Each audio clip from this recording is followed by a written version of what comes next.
Yes, yes, yes. Well, it is time to name and shame, to tag and bag. Oh, it's xylophone season.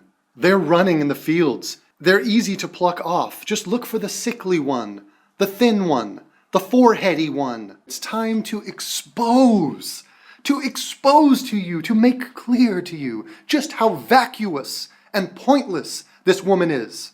She is a meat puppet who doesn't have a single original thought rattling around that forehead skull of hers. No, she does not. She is consumed with Instagram, consumed with her own goddamn numbers, which are inexplainable. I will sooner understand the mysteries of quantum mechanics before I understand why Jaclyn Glenn is popular. I'm sure it has something to do with her looks, because apparently people don't have access to Google or don't have a social life or have never seen a woman before, because if you want to talk ideas, she's got none. This is not even atheism 1.0. This is demented atheism. Aside from her understanding that there is no God, this woman has fuck all to say to you.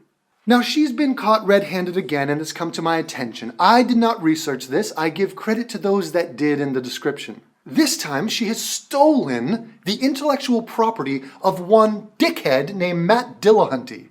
Yes. Oh yes, it's true. Do you want to see evidence? Is that something that you require?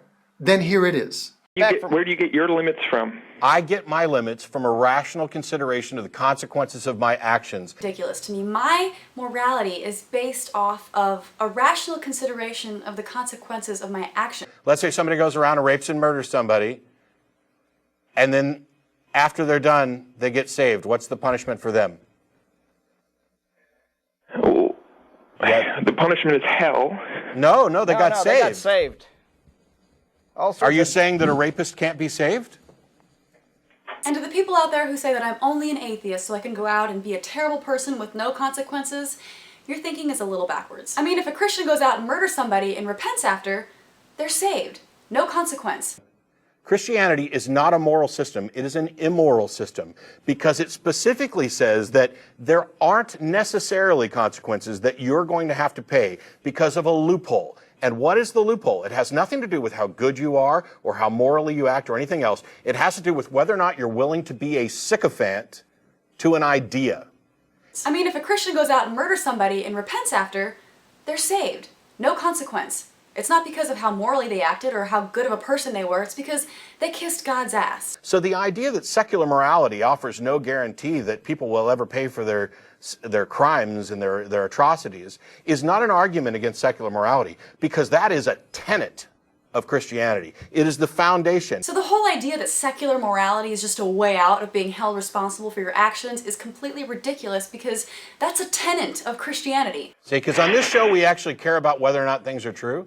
And my genius status is completely irrelevant because I was a Christian for 25 plus years. I did not get smarter when I became an atheist. What happened was I gained more information. I became more knowledgeable about subjects. I was religious for a large part of my life, and I didn't become smarter when I became an atheist. And there have been multiple studies that actually investigate the correlation between the religiosity of a society and its societal health. And there is always a strong negative correlation. The more atheistic the society, the better they score on societal health factors, from everything from teenage pregnancy rates to STDs to happiness to wealth to murder, rape to healthcare.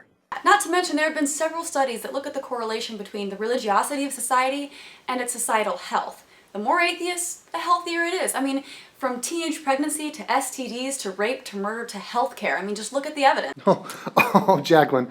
Oh, my sweetheart, we did look at the evidence. We just watched it.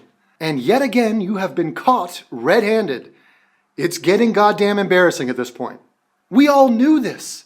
I mean, it's one thing to actually literally plagiarize word for word, sentence for sentence. Nobody's talking about that. Every video she does is a plagiarism.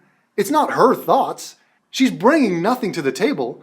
The video I did responding to her when she was talking about Dylan Roof, those were all Jon Stewart's thoughts. She was literally repeating Jon Stewart's thoughts and getting paid for it. Of course, in that video, she mentioned, oh, Jon Stewart just did a video. Jon Stewart just did a video on that, and she didn't really say everything I'm saying is paraphrasing Jon Stewart's video. But in situations like this, Matt Dillahunty is not getting credit. Jaclyn is taking full credit for this. She's like, what? What's the big deal? I heard something, and then I copied it, and then I pasted it over here. What the fuck? What is that? That's not plagiarism. That's just my normal shit. That's my MO. That's what I am. What do you think? I'm supposed to like come up with content for years on end? I'm an LA girl. I got a photo shoot to go to. What do you want me to research? Read a newspaper? No, it's not happening. Jaclyn, fuck you. Sincerely, me, Devin Tracy, the atheist Rue. Atheism is unstoppable. I said it correctly for the first time. Fuck you. Cunt.